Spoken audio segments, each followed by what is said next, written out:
Esta es una computadora. La mayoría de personas hoy en día usan esta cosa, pero la mayoría no saben siquiera cómo funciona y para qué es lo que sirve cada componente que tiene. Por eso, en este video te diré cada uno de los componentes del PC y para qué sirven cada uno de ellos. Así que comencemos. El CPU. Este básicamente es la calculadora del PC. Si los componentes del PC fueran órganos, este sería el cerebro. Y básicamente este hace cálculos matemáticos, principalmente aritméticos, logrando así interpretar instrucciones de un programa informático. ¿Y esto qué significa? Significa que es la base del PC y el que hace casi todo en la computadora, desde abrir una pestaña en tu navegador, en iniciar el sistema operativo, en abrir un juego, etc. Así que todo lo que se hace en la computadora pasa por el procesador. Y su apariencia es más o menos así, que si es un procesador AMD tiene unos pines que se conectan a la placa, y si es Intel tiene una placa con pines y el procesador tiene unos conectores para poder interconectarse con el PC. Y después hay una chapita que protege el silicio semiconductor, que aquí adentro está el circuito del procesador, que aquí están los núcleos del procesador, que son los que ayudan a ejecutar las tareas del procesador, ya que en sí son el procesador, y que se podrían pensar como brazos o, si lo quieres ver bien, piernas, que entre más núcleos o piernas o brazos tenga tu procesador,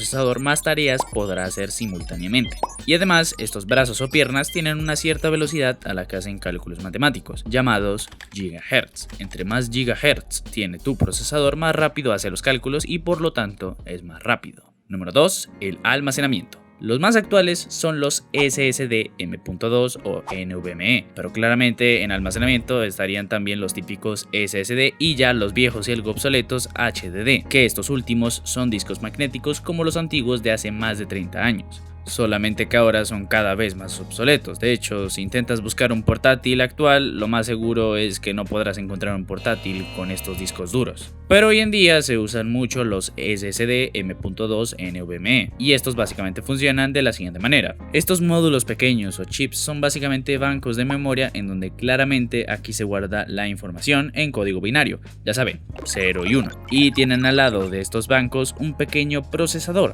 Este mini procesador sería como la bibliotecaria de una biblioteca, valga la redundancia, que gestiona todos los libros de esta enorme biblioteca. Digamos que el procesador le dice al almacenamiento: órale güey, necesito el archivo de los números de la cuenta bancaria de MrBeast. Entonces el mini procesador lee todo el disco y encuentra justo el archivo y se lo da al procesador. MrBeast humilde. Y aquí iniciaría la cosa más básica que hace un procesador, y es leer los datos, procesarlos y además volver a almacenarlos, y esto lo hace varias veces por segundo. Y con esto sería lo más básico, pero hay un inconveniente. Número 3. La memoria RAM. Debido a que a pesar de que las unidades SSD son muy rápidas, igualmente para la rapidez exigida por el procesador, el almacenamiento interno es bastante lento. Si esto funcionara así, la computadora sería muy lenta. Por eso, los creadores de hardware encontraron la solución, y es hacer una especie de puente que lograra conectar con rapidez el almacenamiento al procesador, y ese puente es la memoria RAM, Random Access Memories, memoria de acceso aleatorio, que básicamente sería una conexión intermediaria entre el procesador y el almacenamiento. Esta envía la información a la RAM para que el procesador pueda leerlos desde la RAM y así hacer más rápido el proceso de intercambio y procesamiento de la información. Pero esta tiene una desventaja, y es que por su nombre, memoria de acceso aleatorio o volátil, esto significa que la memoria RAM no almacena los datos, o sea que cuando apagamos la computadora toda la información interna de la memoria se pierde. Algo diferente a la memoria interna del PC o el almacenamiento, que a pesar de cuántas veces apaguemos el PC, la información interna se queda almacenada. Número 4. La placa base. Este sería el componente más complejo del PC, debido a que es el que más microcomponentes tiene, pero iremos por lo principal, y es el núcleo de la placa base. Aquí se encuentra el socket o zócalo, y aquí es en donde se conecta el procesador. Después vendrían los slots de la RAM, y como su nombre lo indica, aquí se conectan los módulos de la RAM, que de hecho entre medio de los slots de RAM y el socket están unos canales que se conocen como bus de RAM, que podríamos imaginarlo como el taxi que hay entre medio de la RAM y el procesador, solo que un taxi muy veloz. Después estaría el lugar de conexión de almacenamiento que mencionábamos anteriormente. En el caso de los NVMe, se conectan en un slot que está al lado del PCI Express, que después lo mencionaremos. Y algo que es tan impresionante como descubrir que el agua moja es que es un componente electrónico y al final se necesita energía para poder alimentar de electricidad al PC. Pero la cosa es que la electricidad, en el caso de Colombia, la energía que se suministra domésticamente por la corriente es de 110 voltios de corriente alterna, o sea que tiene dos polos, uno positivo y uno negativo, y se va alternando cuál es el que suministra energía a una frecuencia de 60 hercios. Pero debido a que se alterna, no sirve para el PC, ya que el PC lo que necesita es corriente continua, o sea que la energía se suministre por un solo carril y no por dos. Y aquí es en donde entra la fuente de alimentación, que lo que hace es coger esta energía y dividirla en pedazos de distintos voltajes. Es como agarrar esos 110 voltios y dividirlos a la energía justa para cada uno de los componentes del PC. Y básicamente se conectan en dos sitios principales, en la entrada ATX y en la EPS, que la EPS es la que le suministra energía al procesador y que lo hace normalmente, aunque esto se va suministrando por pedazos, de 12 a 5 voltios. Pero no vamos a meter toda esta energía directamente al procesador, porque si no se quemaría, ya que un procesador normalmente funciona con alrededor de 1,45 a 2 voltios. O sea que le suministraríamos 6 veces más de lo que necesita el procesador. Entonces necesitamos suministrar justo en cada momento la energía justa para el procesador. Y para eso necesitaríamos un módulo regulador de voltaje o el VRM, que en este caso esos cuadraditos se llaman fases de alimentación, que entre más tenga tu placa es mejor, ya que se podría filtrar la energía de manera más sencilla. Número 5. El disipador. El procesador es un componente que, a pesar de ser bastante eficiente en hacer cálculos, requiere de un consumo de energía que al final genera una resistencia, lo cual hace que mucha de la energía se transforme en calor, como dice la ley de la conservación de la materia. La materia no se crea ni se destruye, solo se transforma.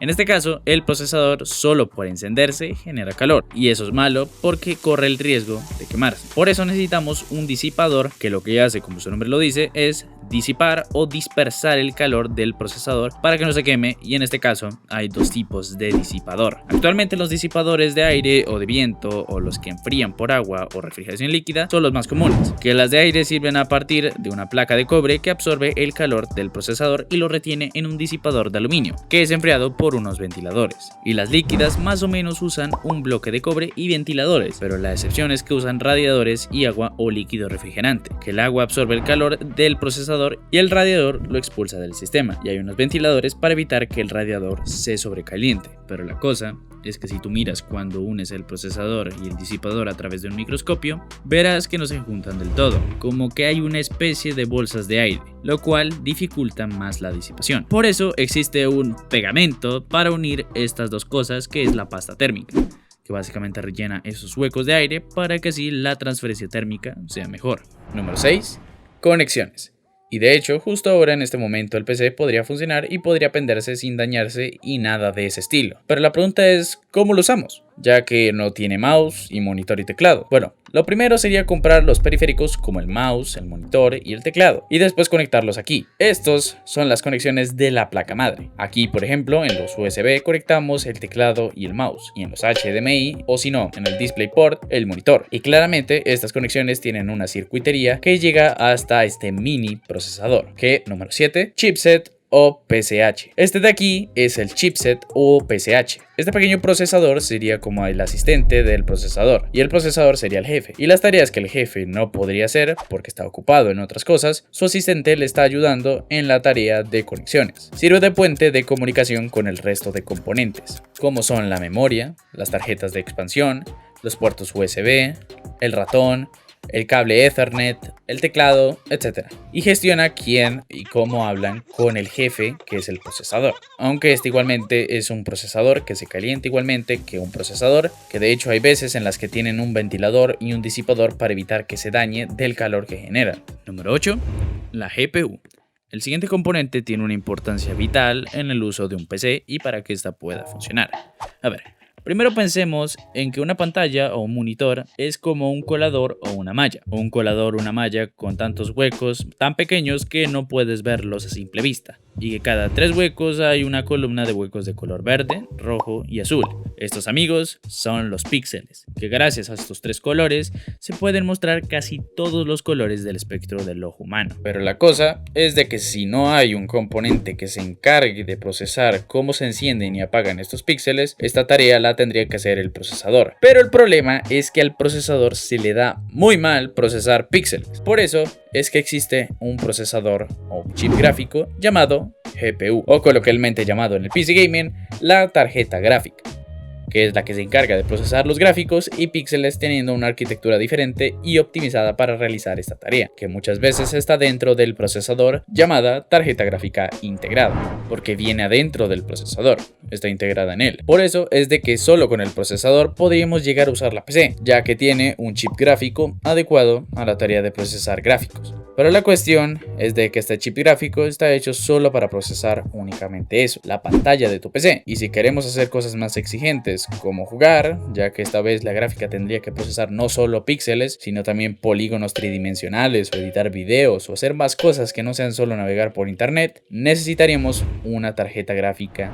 dedicada, que claramente son muchísimo más potentes y más caras. Tanto así que hay tarjetas gráficas enormemente gigantescas, que este tamaño viene principalmente por los disipadores tan grandes que tiene para poder refrigerar el chip gráfico que tiene. Porque en realidad la tarjeta gráfica es esto, que de hecho esta cosa tan enorme podría llegar a ser un mini computador, ya que tiene su placa madre, aunque en este caso se llama daughter board o placa hija, tiene su RAM, que es la memoria de la tarjeta gráfica, que es la VRAM, que es soldada a la placa y que tiene su VRM. Así que se podría decir que es un PC que solo puede hacer cálculos gráficos, matemáticos o científicos. O sea que no puedes conectar y abrir Windows. Es como un PC que hace otras cosas que un PC no podría hacer y que normalmente se conectan por un puerto llamado PCI Express. Y funcionan de la siguiente manera con los componentes del PC. Primero digamos que iniciamos el PC. Primero los datos deberían estar almacenados en el almacenamiento de largo plazo, o sea el SSD, y cuando se inicia el PC carga los datos de Windows a la RAM y los carga e inicia el PC. Después abrimos el juego y ese tiempo de carga que hay entre que abrimos el juego y le damos clic a abrirlo es que el procesador le pide datos al SSD y los carga en la memoria RAM y el procesador procesa esa información y abre el juego. Después inicia el menú, si es que el juego tiene un menú, que normalmente es tridimensional, así que aquí se pondría en acción la tarjeta gráfica, que procesa la imagen de los fotogramas ayudándose de las pautas del procesador, que se podría decir que el procesador es como el ayudante de un pintor, que el pintor es la GPU, y el ayudante le da la idea al pintor y el pintor pinta lo que le pide el ayudante, que en este caso lo convierte en polígonos tridimensionales con colores y todo eso a tiempo real, para que sí podamos jugar online y así poder jugar de manera automática, ya que si no fuera así literalmente sería una tarea imposible y aburrida jugar juegos. Y básicamente si lo vemos bien, el componente más complejo y que interconecta todo el PC es la placa base, ya que intenta dejarlo casi todo servido para el procesador, dándole un ayudante como el PCH y coprocesadores que están en la RAM, en la GPU, en el almacenamiento, en las conexiones, para que así la tarea sea más sencilla y ordenada al procesador.